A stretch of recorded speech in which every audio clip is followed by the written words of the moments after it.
Hello. I saw a video title that reminded me of a lot of things that I used to watch, right? So the title of the video was something like, and paraphrasing because I'm not looking at it, and I'm not trying to shade any specific creators with this kind of like referencing this, because it's not this specific person that I'm about to talk about. It's the general genre of video. So the video title was something like the 3-draft method that saved my story insanity. But I've also seen it as how outlining saved my life, or I used to be a pantser. For those of you who don't know what pantser means, just in case there's a few of you out there watching this video specifically, a pantser is someone who writes by the seat of their pants. It's also known as a discovery writer, or some people call it a headlights writer, but that can mean a different thing. There's a lot of different terminology for stuff, but basically what it means is that you don't make an outline before you write a story, you just start writing the story.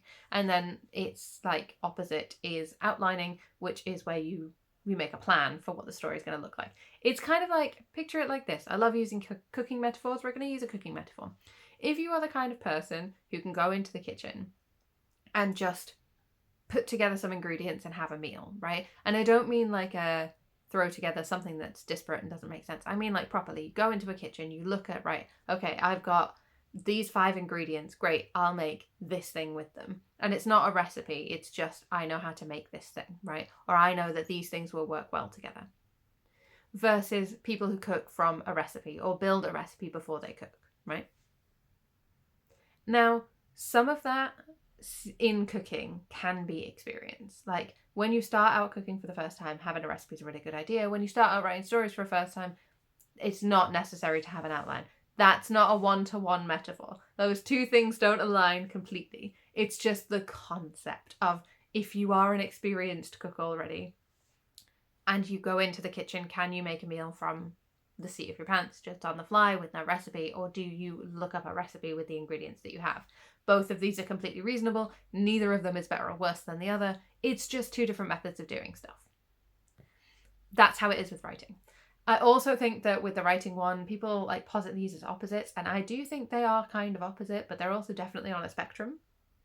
And there's like you can anywhere on that spectrum, but there's also like a grid system where it's like Erin Brock, who's here on YouTube, she has a video about this, which is, I don't remember what it's called, and I probably won't remember to link it. But basically the premise that she puts out is that you're outlining to not outlining, to writing by the seat of your pants. And then you have like intuitive storytelling versus like structural storytelling. So it's like, how much do you utilize like traditional story structure and methodology of story structure? I think she might use methodological as the term. I don't know. The point is that like you can be a pantser who relies really heavily on like story structure. And that seems like a contradiction, but it's not. And you can be an outliner who doesn't think about story structure at all, and that seems like a contradiction, but it's not. And these things are kind of complicated, like gender. Anyway, the point is that I've seen a gazillion of these videos, right? I've seen a gazillion write easier and faster with my method of usually outlining. Sometimes it's draft and then outline, like do a first draft, do an outline, then redraft, which, you know, fair enough. Like these things work for different people. I am not at any point in this video trying to tell you that outlining doesn't work and nobody likes it. Or that everybody's like forcing themselves through it. That's not what I'm trying to say. What I'm trying to say is 4 years ago I published my first book. 2021 was the year, 4 years ago, in case you couldn't maths that. And it was the 26th of October, 2021, my first book came out. Mary Ellen Breaking the Curse was the name of the first book. Since then, I have published 6 books, and also this one comes out in about a week and a half. This will be my 7th book. It is also a sequel to the first one of this series, which is called Unlicensed Delivery. Please read Unlicensed Delivery first. Don't just jump in here. This will make very little sense. Although I have got in the beginning of it, because I'm me and I know what I like and I know what I am like. At the beginning of this, you have a prologue. In the prologue is Saraxon, who's one of the main characters from both of the books. She is writing home to her parent to say what they've been up to. So it covers a lot of the stuff that's important from the first book, right? It has other stuff in it. It's not just a recap. it builds this idea of a relationship, which is very important for the rest of the story. But yeah, anyway, the point is that while that is in there, so you could theoretically figure it out, I highly recommend reading them in the order they're intended, which is why they have numbers on the spine. So, I'm about to publish my 7th book. I have 5 books almost ready to go. I'm so ahead of myself. There's a whole thing about that. We'll get into it at some point. Not today. I still, 4 years in to publishing, do not outline. I have utilised the thing that I've been calling macroscope. A lot of people would call it an outline, but it's an outline that happens after you've done a lot of drafts, right? It's kind of one of the last stages, which is why I call it a macroscope. So a macroscope as opposed to a microscope. So a microscope zooms in and a macroscope zooms out. It's like you've been looking at, I don't know, a city map, and then you're looking at like the country map kind of thing, or like you've been looking at the downtown map and then you're looking at the city map at large. It's like that. Like you're in the streets doing the things, making the turns, and then you zoom out and you see the whole layout of the city and you're like, aha, this is how we get places. That's the concept of a macroscope. And I use it as one of my last stages to make sure that, for example, my my plot loops all get closed, right? You open a plot loop and at some point you have to close that plot loop. And my macroscope, apologies, a macroscope is a lot of the way that I choose in certain circumstances to figure out that. I have, I'll admit, used it less and less over the years. And not because like I don't want to or something like that. It is purely that in the time that I have been doing this, I have learnt more skills about opening and closing plot threads, which requires less macroscoping from me. Also, one of the other things that I utilise instead of an outline, and again, very late in the process, is timelining, right? Especially in books where days of the week are important. So like, not this. This is space-time. So like you have, each of these chapters, we're on a space station called Narish Flay at the beginning. It's day 65 on Narish Flay at the beginning. And then we get travel day 1, and then we get like specific planet day 1 and that kind of thing. In the first book, it was more relevant to have like a proper timeline because I had to know when we went from primary assessment to secondary assessment to tertiary assessment, which are the 3 sort of main sections of the book, because of the plot. And so like in my urban fantasy series that I've been writing, Cloudberry Chronicles, you can read a lot about the characters from Cloudberry Chronicles in my Wump events, so Wumptober, and also back in Wumpril, and also back in Wumptober last year. One of the main characters, well actually all 3 of the main characters from Cloudberry Chronicles have popped up in those. They're very Wumpable.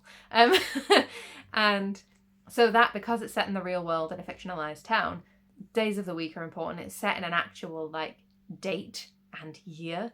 I may regret that, but but it's set in an actual date and year, so days of the week matter. Partly because like full moons matter and that kind of thing. It's all much of a thing. So like that has a timeline. So I'm not macroscoping and I'm not really outlining for that because I can see if I've closed a plot loop by looking at a timeline, right? I'm on draft 4 of that.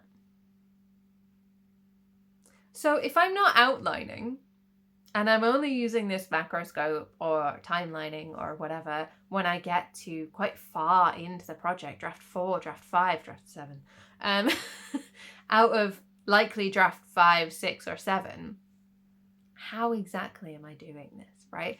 That's the question I'm positing to answer. And I apologise, but before I do, I also want to cover that this isn't advice, right? You can take it and try to replicate it, absolutely. It's more of a reassurance than an advice. And the reassurance that I'm trying to give you is that there is no wrong way to do this. There's no right way, there's no wrong way. There is the way that works best for you right now with the project you're working on, and maybe that will hold for the rest of the projects you want to work on for the rest of time, and maybe it won't, because we are variable. Sorry, my dog is asleep in the chair behind you and he's twitching and he's really cute. So if I keep getting distracted, that's what it is. There's no right way to do this. There's no wrong way to do this. We as people are naturally malleable. Our lives change, things differ, and we will approach things in different ways because of those things, right? Like when I was living in the house back in 2019, when I first started talking about books on the internet, actually it was probably more like 2017, 2018, I don't know. And I had the big wall of sticky notes behind me. That was me attempting to outline, right? I was trying. It didn't go very well. But I was trying to outline. I was using somebody's method. I'd watched a lot of these videos about like save my sanity, make an outline. And everybody was positing that outlining was the solution to all things and the only way to write a book, or everyone in my sphere was. So I was trying to do it and I was struggling hard with outlining. But yeah, if you scroll back, there's a set of videos of me. I was blonder then, standing in front of like a flower poster and then a white wall with sticky notes all over it. That's when I was outlining back in like 2017, 18, 19, and struggling with... Sorry, his tongue's out. Poor the dog. His tongue just came out and sleeping. Oh, I love it so much when he does that. Anyway, the point is that this is a real problem. This is why I like to film things where I can't see anyone behind the camera, because otherwise I get distracted. Anyway, so I was trying outlining back then, and I did, to be fair, I managed to finish a book. But not to the quality level that I finish books now. So that one, never got published. That one got rewritten again in 2021. What could that possibly be? It was Mary Ellen Breaking the Curse. And so I tried that back then because I didn't know what I was doing. And I've lost my train of thought because Porthos stuck his tongue out at me. And subsequent to that, I decided that I was just going to stop trying to do that. So then when there's a lot of house moves involved in this conversation, so just roll with me.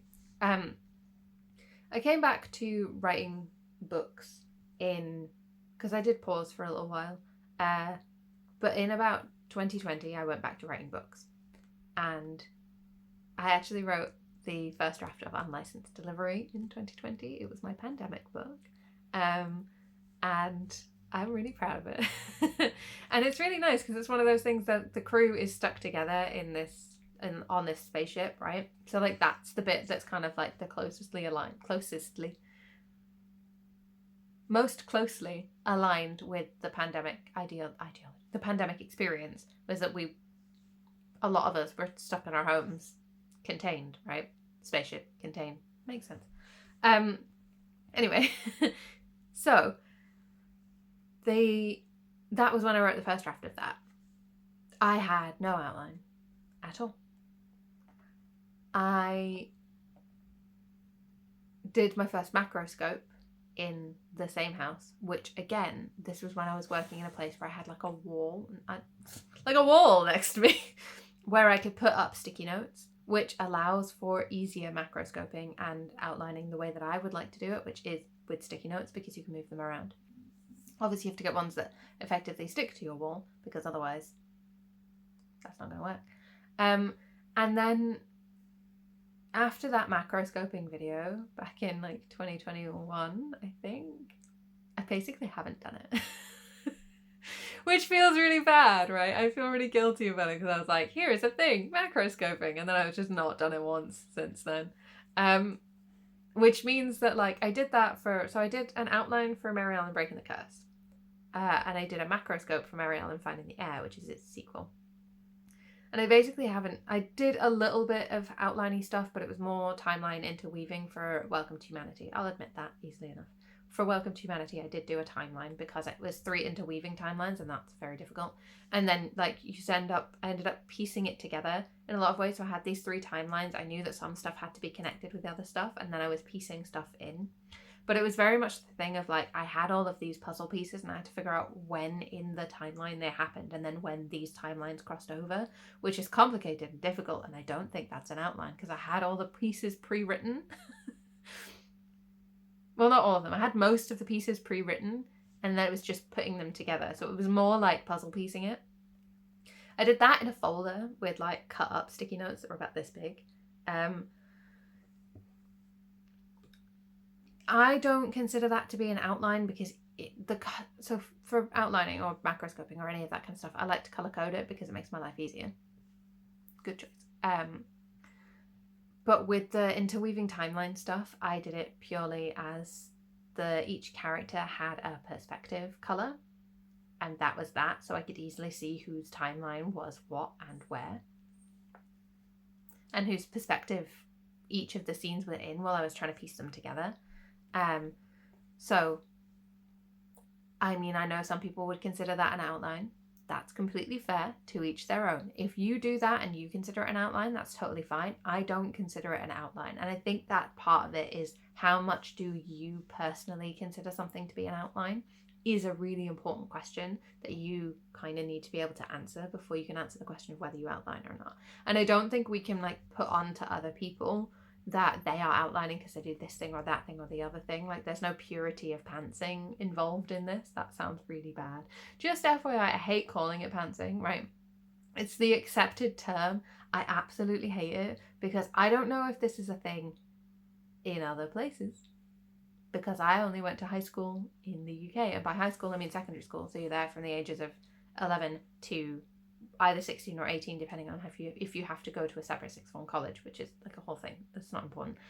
But when I was in high school, we had a thing that was called pantsing, except in my area where it was called kecking, where you would pull the pants down off someone. I'm pretty sure that is a universal thing, pantsing as that. So I absolutely hate it because every time I try and say pantsing, my brain goes kecking, and it's like, that's not the same kind of pantsing that we're talking about right now. But the point is, I hate calling it pantsing.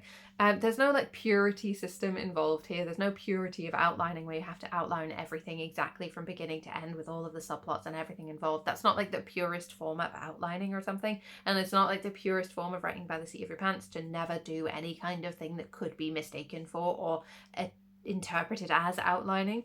I don't think that's reasonable. I don't think that's a fair thing to bring to the table, and I don't think it's a good thing to put onto people one way or another. So that's my opinion. Anyway, the point is that like, I think that if you squint at some of the things I've done over the years, you probably could call it outlining, but I don't consider it to be outlining because I have at least 3 or 4 drafts before I ever start doing any of that stuff. And because when it comes to something like Not That Kind of Dandy, I didn't outline it at all. I didn't outline it. I didn't have a timeline. It just wasn't working, and then it was working. I just kept redrafting it until something happened. And then also with like Unlicensed Delivery, I didn't do a timeline for that. I know, did I just say that I did a timeline? I did not do a timeline. I did a character perspective check. So I did it with like colourful edges on a printed version of the page so that I could see whose perspective was when and where and how balanced it was between the 5 different points of view of the novel. I think that's really valuable. I also definitely think some people would call that an outline. I don't think it was, because again, it was very well drafted by the point at which I started doing this.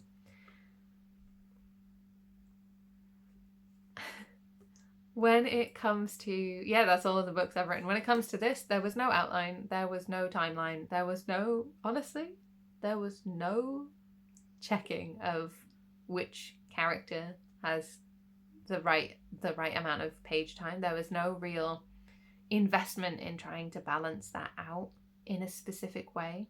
Like, I mentally keep track of, I don't like putting the same character's perspective more than 3 like 3 times or more. If you're going from one day to another day and it's the same character's perspective, I don't mind that so much.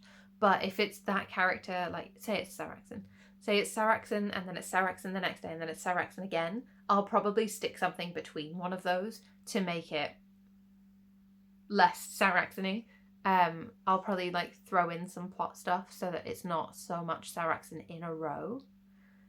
But ultimately, I'm not that fussed at this stage, and with my understanding of how this book works and other IPA books might work, with the idea that everything's got to be perfectly balanced, because I've realised with this story specifically, as the second one in the series, so I understand the series a bit better, but with this one specifically, the way that it's told is best told kind of by whoever is the most relevant. And I think also at the end of Unlicensed Delivery, not a spoiler, at the end of Unlicensed Delivery, I really fly in the face of the rule I've just said out loud, which is I try not to put more than 3 or more of the same character's perspective. At the end of Unlicensed Delivery, for dramatic effect, I do the exact opposite of that. Because it works for dramatic effect, right? It tells a story within the fact that this character has a perspective, one input from another, and we get back to that character again. Like, that's valuable because it is a storytelling tool, right? And I think that's what I'm trying to do here, is I don't want 3 or more of the same character perspective in a row unless there's a purpose for it. Because if you get to the point where you have 3 or more of the same character in a row, is it supposed to be from their perspective? Is the whole book meant to be theirs and not shared, right? And these are the kinds of things I ask and answer for myself when I'm drafting these books. So, okay, I don't outline. How do I write by the seat of my pants? I have an idea and I start drafting. And I also, whenever I have an idea for any scene, I draft that scene. And then once I have usually 3 drafts, so I start out, I write whatever scenes come to mind. Most of the time, almost exclusively, I'll start at the beginning. This one, I changed where the beginning was.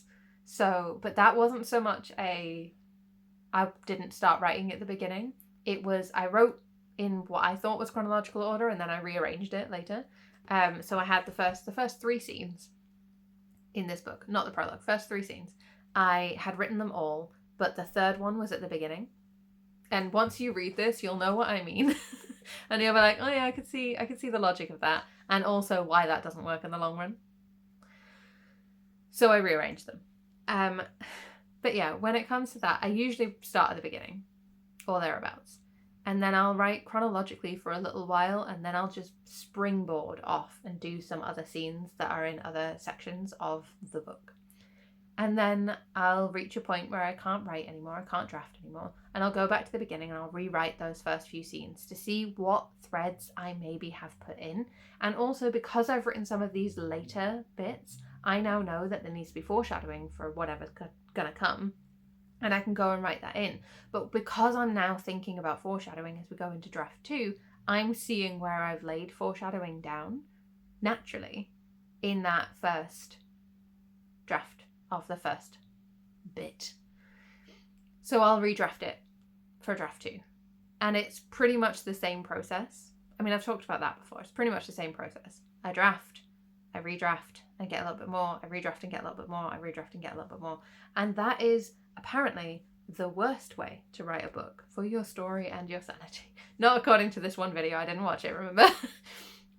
I just like the term, I just think the title's really cool. But like, a lot of people wouldn't be able to cope with that. Like, slotting things in can be really challenging for people, especially because it requires so much rewriting, but also just generally rewriting the book that many times, people can find it tiresome, right? I love it. And like, here's the big thing that comes out at the end of all of this. I write, in my humble opinion, relatively high quality books, right? I would not publish a book I was not 100% happy with. I wouldn't do it. I would just hold off. I wouldn't do it. I get feedback on everything I write before it gets to the point of publication. Every single thing gets feedback, gets edited, all that jazz. I'm not throwing out books that haven't been looked at by eyes other than my own. I'm not throwing out books that I'm like desperately attached to the idea of that I don't think are done very well, right? I'm not throwing out books that other people haven't confirmed do effectively what I'm trying to achieve with them, which is usually tell a good story. I'm just not here for that, right? I'm not here to be that person. I don't want to do that. So I put a lot of work into trying to make them high quality books. And I know that some people think that you can't write a high quality book if you haven't outlined.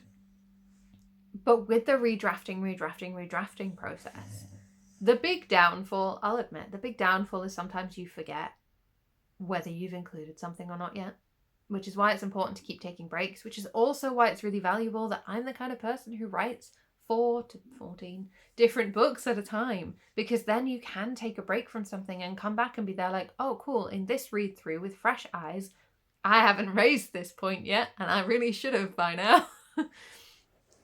And yeah, some people find that in outlining. I'm just not one of those people, by and large, generally speaking. So, is it an unconventional method? According to all other people on YouTube, yes. Is it functioning for me? 7 books in 4 years. I know some people write faster than that. Would I love to write faster? Yeah, kinda. Do I think it's reasonable as an aim? No. Partly because I'm doing this data gathering thing, and through all of my gathering of data, I am discovering a lot of interesting things about how I write, including things like if I try to focus exclusively on one project to the detriment of all others, I don't get much done. It only works if I'm excited about it and following my whims, which, not the best way to run a business. On the other hand, 7 books in 4 years. And also, on that same hand, that's 7 books in 4 years, I have been able to write a lot of books this way, right? So even if it's not the best way to run a business, it is still the best way I have of writing a book. Because like I said, if I'm trying to focus on something to the detriment of all others, I'm not getting it done. So I might as well take more time to do more things and actually get progress in all of those things, at least to my mind. Now, please bear in mind that all of this comes with the caveat of this is where I am in my life right now. This is where my experience has led me. This is what... Why am I doing it this way? This is where I am in my life. This is where my experience has led me. This is what's working well for me and my experience and my life right now. And this is what has allowed me to write 7 books in 4 years. And again, I know some people are churning out books every 6 months, which is cool, or every 3 months, which is cool. And I'm so happy for them. I'm just not going to do that. That's just not who I am. I have this one idea.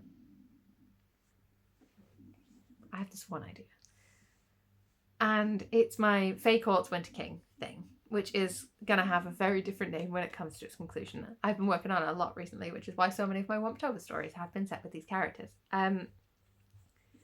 It might come out in 4 separate, mini pieces. It might not.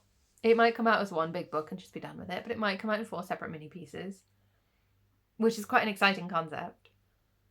But most of the time I'm bringing out a book max every 6 months. Although again, in 2023, I did bring out 3 books. So, what are you going to do? But anyway, the point is that while maybe I would like to be able to write more books more quickly, I don't currently have a system that allows for that. And even if that is something that I might want, would I be able to do it to the quality level that I currently expect of myself? Probably not.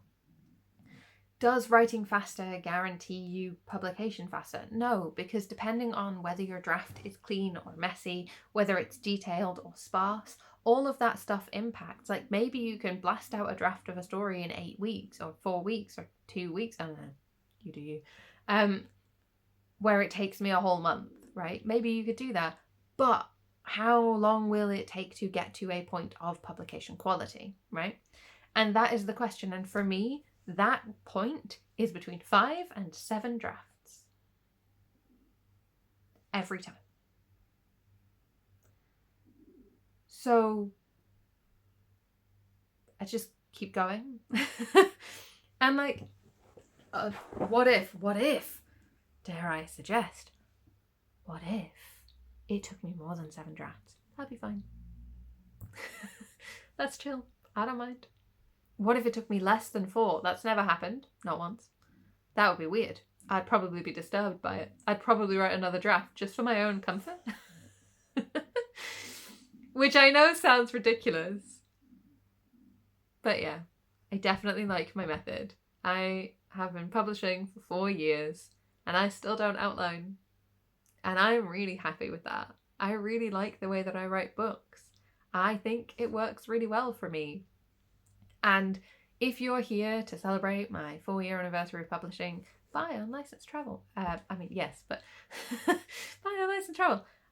Then I'm really happy you're here. I'm really glad that you've come with me on this journey for however long, even if this is your first video that you've ever seen with me. Buy Unlicensed Travel. No. And if you've been here for a longer amount of time, whether from the beginning or you picked up somewhere along the way, I'm really glad you're here.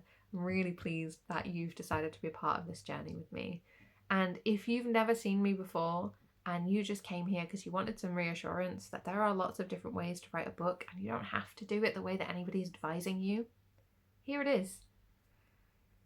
When you're running something like a YouTube channel, especially an advice-centered one, when you're looking for advice about how to run an advice-centered YouTube channel, and I know that sounds ridiculous, but a lot of people do it, including me, one of the things you get recommended is that you must make yourself sound like an expert. You must make yourself sound like you know what you're talking about. You must make everything come out of your mouth sounding like there is no other option. This is the way, the only way, because it's the way you're teaching people, and that's how you get people to pay for it. I'm not asking for your money. Well, I'm asking for your money to buy my books, but that's a separate thing. I'm not asking for your money for this YouTube channel. I don't even make AdSense money on this YouTube channel. I'm not asking for anything. I mean, I'm asking for your time and potentially for you to buy my books if they sound interesting. But if you don't like the sound of them, I mean, grand scheme, I'd rather you didn't. I want to get my hands in the... I want to get my hands? No. I want to get my books in the hands of readers who will enjoy them, not just as many people as possible. And I know that's an unconventional ideology, but it is my ideology. It's the way that I think about this. And so when it comes to being given advice, people are doing it to make money. Not always, not exclusively, or as an advertising opportunity. Often, but not always. And so positing themselves as experts and that their way is the only way to do things is a great way of like achieving that status in a lot of ways. It allows for this confidence on the part of the viewer, right? The person in receipt of the advice believes in it because you say it with such confidence and such certainty and such uncompromising ness. You don't allow for the possibility that other ways of doing things are reasonable. You don't allow for the possibility that this doesn't work for everyone. You have the caveat that you can't promise results, but because that's a legal disclaimer that you have to offer. But you don't necessarily have that in the video itself. Like, you do your talking and you try and make people believe you. And I just don't like it. There are lots of things in like the selling world, which is what this is, let's be honest. Like, when you're writing a book, it's to be sold. Even if you're giving it away for free, it's still a sale because you're trying to get people's energy into it, right? You're trying to take some of their time to focus on your thing. And should time be a commodity? No. Is it? Yes. You're trying to capture people's interest and their attention. So even if you're not asking for money, it's still a transaction in a lot of ways. It's still viewed as a transaction. So when it comes down to it, it's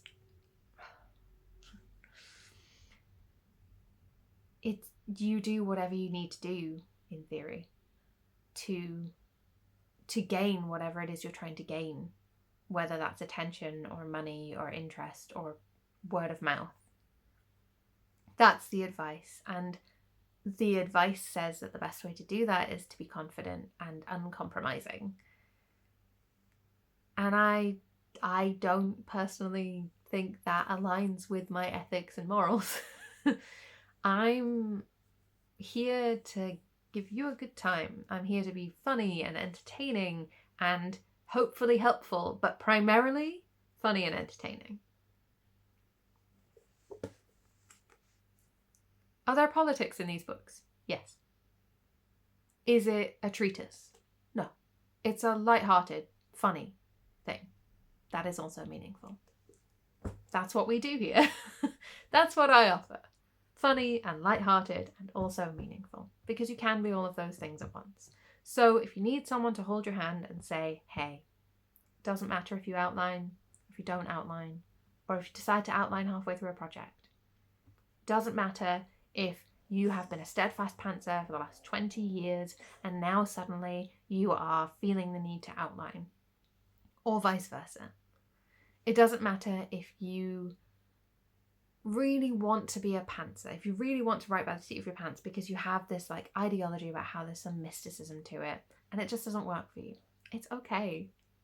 It doesn't matter if that you are a really organized, dedicated person, dedicated to organization in the rest of your life, and it turns out that when you come to try and write a book, you write by the seat of your pants. That's fine.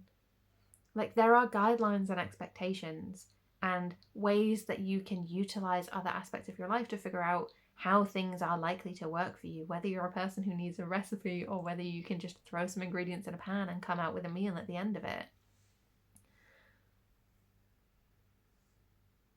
The more experience you have, the more you'll know yourself. That's what really matters. And I know that that's easy to say and hard to believe, but as someone who has been cringe from the age of 5 and never really gave up being cringe, trust me, it's more fun this way. That got very meaningful at the end, unexpectedly. I was really expecting to just have like I stood an outline, funny kind of video. Again, this comes out in about a week and a half on the 4th of November, 2025. Buy it. I think it's really good. And so does everyone else I know who's already read it. If you want to find it or any of my other books, or to celebrate with me about the fact that on Sunday is my 4-year publishing anniversary, which is absolutely mind-boggling in a lot of ways. All the links you need to find me everywhere, including links to my books, are in the description box below, right next to the like and subscribe buttons if you feel like sticking around. What have I got coming up next week? It might actually, I might have a plan about a video about endings, and by might have a plan, I mean I have a video about endings that I filmed in September that I've just been sitting on because I had a plan for September and I had a plan for October. So it might come out next month, or I might hold off and post it at the end of the year because I think that's funny.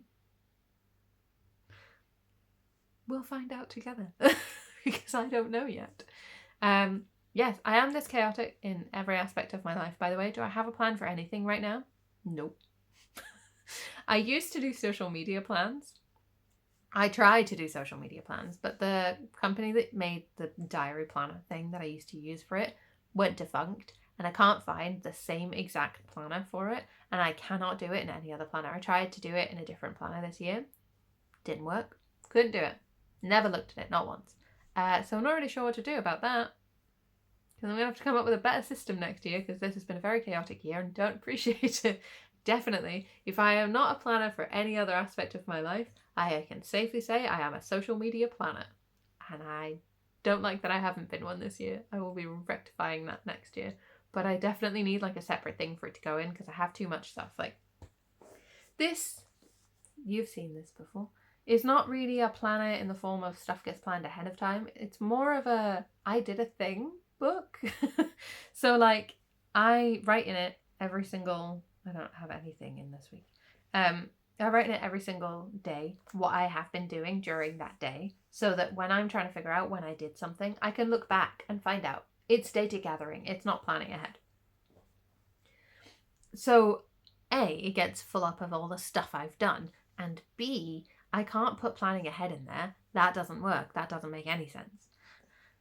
So I have to have a separate thing for social media, and I have to find something that works for that. And I need it to be like, ideally, I just need a calendar that is relatively small and just has a whole month visible at a glance.